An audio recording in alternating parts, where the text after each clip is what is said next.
If you give me $500 while I invested into SpaceX, I think I would, yeah. No, I won that. You would not. No, but I hope my index funds aren't automatically doing it. Hi, welcome to another episode of ColdFusion. SpaceX is an incredible company with impressive achievements. It brought the price of space launches down by 85%. Objectively, that is astonishing. The company also made reusable rockets a reality. Many critics said that was impossible. If you love your engineering and physics, yep, great company.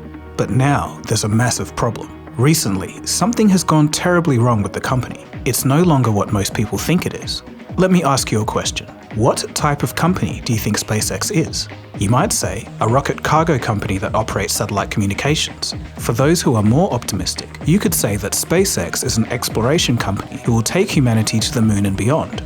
Well, according to their own S1 filing, the documents a company needs to file before it goes public on the stock market, both of those answers are wrong. Generally, S1 filings list the industry category that a company is under. For example, the industry code 3760 is for spacecraft, 3182 is for defense and aeronautical. Other companies like Virgin Galactic, Boeing, etc. all file under these categories. But for SpaceX, they filed under the industry code of 7370. That's computer programming and data processing. Oh. It looks like SpaceX is officially filing to be an AI data center company. That already raises an eyebrow, but it's worse than that. To understand how, you first need to understand what a TAM is. TAM stands for Total Addressable Market. It's the maximum revenue opportunity available for a product or service if you achieved 100% market share. It basically represents to your investors what the market for your product is.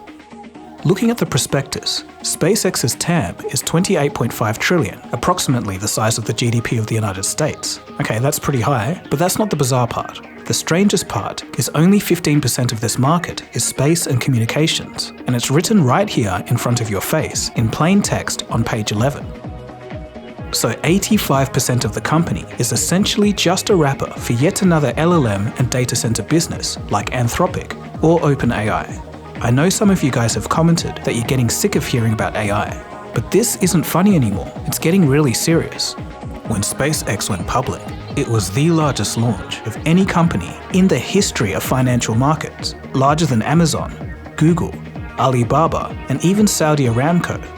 In the first few hours of trading, SpaceX blasted past a valuation of $2.3 trillion, instantly becoming the 7th most valuable company and worth approximately the same as the country of Canada. For some people, this seemed like a sign of strength, but for others, it was terrifying, the signs of an overheated market. But that's not all. The story of the SpaceX IPO is telling us something if we listen closely. It shines a light on the state of the current financial markets. A corporation is hiding an AI company losing $1 billion a month inside the brand of a perfectly healthy rocket company, just so investors fund it. Let me say that again. In 2026, a corporation can disguise an AI company losing almost $1 billion a month inside of a perfectly healthy rocket company, sell it to investors, and get away with it. You know, your expectation is not going to be a good investment, and that's the part that I'm trying to understand. I found it's never been a great bet to bet against Elon. I'll grant you all that. If you, again, look at the S1, the TAM, the total addressable market, is defined at $28.5 trillion. 85% of that TAM is in AI. So even if everything you say about SpaceX and Starlink is true, the entire company is being bet on AI in terms of its future, not on space and not on Starlink. Those are his words, not mine. It's a mess, and in this episode it's going to be a wild ride. And a disclaimer, none of this is financial advice. If you want to buy the stock, buy it. If you don't. But let's get into it. You are watching ColdFusion TV. There's a lot of excitement about what's going to happen. Everything they can possibly do to guarantee a pop is being done. This is going to become the largest company on the planet. For over 2 decades, SpaceX earned its dominance the hard and old-fashioned way. 3 catastrophic early failures, a near bankruptcy that Musk described as existential, a methodically driven slow rise, and finally, a near monopoly on orbital launches. In a company full of moonshots, if we isolate Starlink, it's the only thing that actually makes money. The Starlink internet service has a constellation of over 9,000 satellites and generated $11.4 billion in revenue and $4.4 billion in operating profit in 2025. But the rest of the company is another story, and trust me, we'll get to that. And from here, the controversy begins. When people talk about the broader market, they're referring to the S&P 500. It includes all the big names like Apple, Nvidia, Microsoft and Amazon. SpaceX had hoped to fast-track its way into the S&P 500 immediately upon listing. This was essentially changing the rules. They were essentially forcing the general public to buy the stock. Fast-tracking its way into the index would have forced every 401k and even pension funds to buy the stock. This isn't just American citizens we're talking about, but investment funds of everyday people all around the world. Roughly 14 billion of automatic passive fund inflows going straight into SpaceX. It would have been a massive wealth transfer, but thankfully, the index committee said no. Why? SpaceX was just too risky. To join the S&P, a company first must be profitable in its most recent 4 quarters. SpaceX didn't meet the mark. Despite posting $18 billion in revenue in 2025, which was a 33% year-over-year increase, it lost $5 billion for the same year. So the S&P 500 refused to play ball, and now that $14 billion in passive funds is off the table. But the Nasdaq, they said yes, so there still will be some passive funding. And because SpaceX will be fast-tracked onto the Nasdaq index, major funds will be forced to buy some shares. A lot of Australian investors will be exposed to SpaceX whether they want to be or not. SpaceX spent years dismissing the public markets. Elon Musk had watched what quarterly earnings obsession did to Tesla. For a company that measures success in orbital mechanics in decades, impressing shareholders in a 90-day cycle seemed like a poor fit. In fiscal year 2023, SpaceX's capex was manageable at 42% of revenue. And in 2024, SpaceX was even profitable, clearing about $791 million in net income. For an expense-heavy rocket company, that is remarkable. So what changed? 2 letters. AI. In February of 2026, SpaceX merged with xAI. Now the company's performance was in shambles. After the merge, the required retrospective accounting attributed to that net loss of $5 billion we talked about in 2025. xAI is a company that's bleeding so much money that it needed the public to fund it. Starlink profits alone weren't nearly enough. Career market analysts like Michael McCarthy say investors should be extremely cautious. No matter how we cut the numbers, they simply don't add up. In 2025, xAI was losing $2 for every dollar earned, burning through approximately $28 million per day. Quarterly losses accelerated through the year.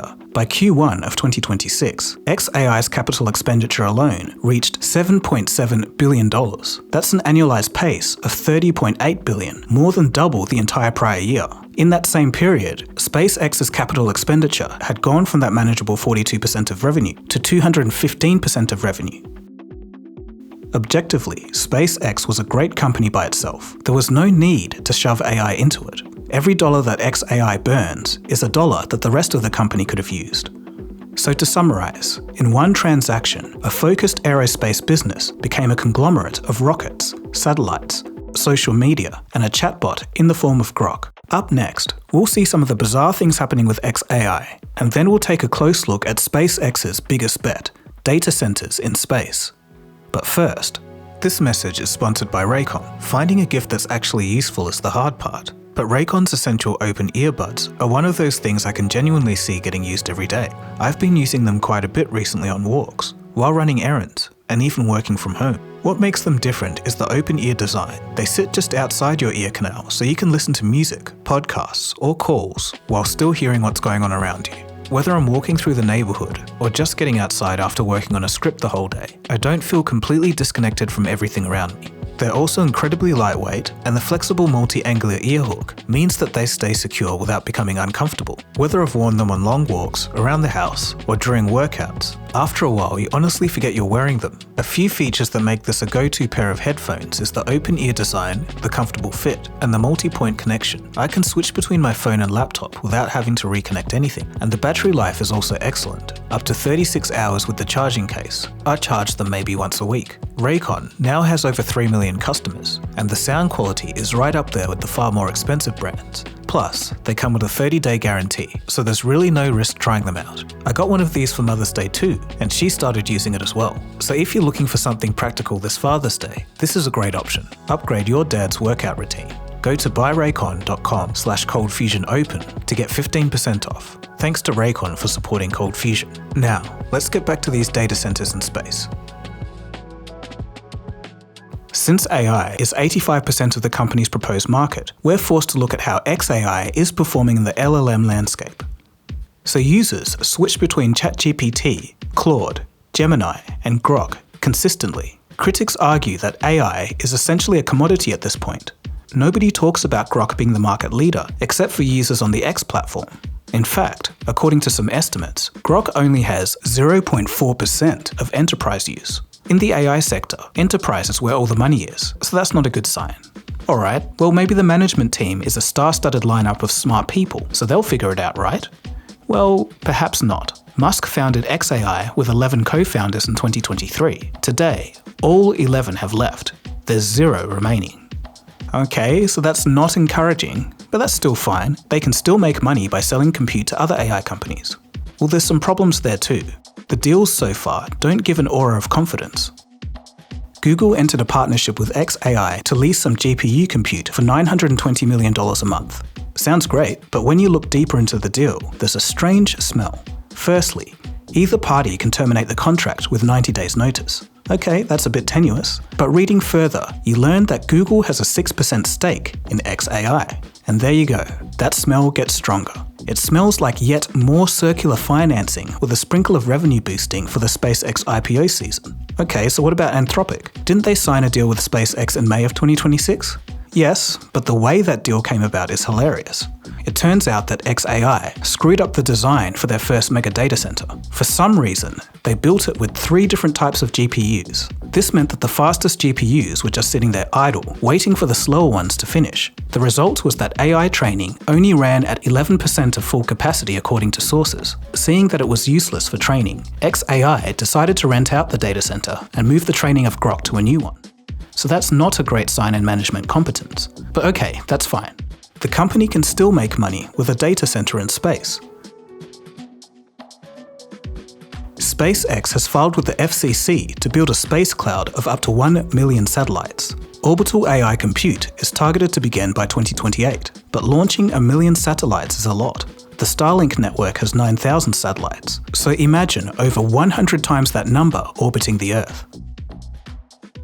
2 years ago, I literally moderated a panel on space junk, and I was even on the news talking about it. Although SpaceX's satellites have autonomous avoidance systems, coordinating 9,000 objects and coordinating 1 million objects are 2 completely different challenges. I truly believe that if we don't want space debris becoming a hot topic in 15 to 20 years, sending 1 million satellites into orbit with GPU technology that will be outdated in 3 years just isn't a good idea. Or am I the crazy one here? Maybe there's something I'm missing, but it doesn't look like a financially competitive idea at all. In fact, it seems kind of wasteful. It seems like even in the best case scenario, with every new GPU release from Nvidia, the orbital data center will become less and less competitive over time. In the worst case, if LLM algorithms get vastly more efficient, or AI running locally on devices becomes the norm, that seems to me like a huge threat to the central thesis of a space data center. But I do get the basic idea here. On my last episode about data centers, I got so many comments from you guys saying how horrible it is living next to them. Some of your stories were heartbreaking. So yes, I can see people wanting an alternative. But as for actually putting data centers in space, I'm just not so sure personally. So it remains to be seen how well this works out economically. From an engineering point of view, leaving aside the costs of launching that much mass, dissipating the heat radiation from the GPUs will be a challenge. In space, there's no air, no water, and no convection. So radiating heat away becomes very inefficient. But this is their area of expertise, so they probably got it figured out. That being said, there are some other things to consider though. They are as follows. Cosmic rays and protons can cause bit flipping in memory, resulting in errors in calculations. And that's not great for some of the most densely packed transistor technology in existence. And also, energetic solar particles can destroy unshielded GPUs. Van Allen belt electrons degrade solar panels over time. And most devastating of all, solar flares can cause massive radiation sparks, resulting in the potential loss of the GPUs. To fix this, each satellite must require heavy radiation shielding and possibly redundant systems. Without it, the data center performance will inevitably degrade over time. All of this add mass and cost. But what do I know? Obviously, I'm not sure what the future holds, so we'll have to wait and see if this risky long shot plays out. So, if orbital data centers don't end up working, in the prospectus, there's still talk of asteroid mining and Mars colonies, so that's got to be worth a lot of money, right? Well, even so, SpaceX only believes that it's a subset of 15% of their market. Remember, 85% is AI. So when you think about it, the company themselves don't really believe that. It's a bit of a shame that AI is now 85% of SpaceX's addressable market. This is essentially what investors are buying according to their own filings. So what will happen to the stock? Well, nobody really knows, but the general consensus is that it's going to rocket up as it launches. Then there'll be a slow grind downwards. SpaceX was a genuine, world-class aerospace company with a profitable satellite internet business that had no competition. If these were normal days, they would have IPO'd on the basis of steady growth. There was zero competition, so they could have jacked up their prices as much as they wanted. That should have been enough for investors. But everyone caught the AI bug. And now, for some reason, AI has to be 85% of their business. XAI is essentially a Trojan horse, because in the prospectus, you have to scroll through 11 pages of rockets and talk of reaching the stars before you get to the financial details that reveal that the whole plan is to float an AI company. Investors seem none the wiser. Now the share, last time I checked, they were like 200 something. They're probably going over to $500. 10 million? Hundreds of thousands of dollars. 35? Really? What is he selling? He's selling real estate on Mars. The S&P 500 thankfully said no to this, but the Nasdaq said yes. So look, who knows? I could be completely wrong. A rabbit could be pulled out of a hat, and SpaceX could rise to a $100 trillion valuation in 5 years. But as for right now, it seems very risky, and there's also a bad financial smell. Anyway, I'm done talking about it. I'm just going to get the popcorn. Right, so thanks for watching. What do you guys think about the SpaceX IPO? Do you think things are going to go great and it's going to make a lot of money? Or do you think it's just a quick, panicked cash grab off the back of the AI boom? Let me know your thoughts in the comment section below. Feel free to subscribe if you liked it. My name is Dagogo, you have been watching ColdFusion, and I'll catch you again soon for another episode. Cheers guys, have a good one.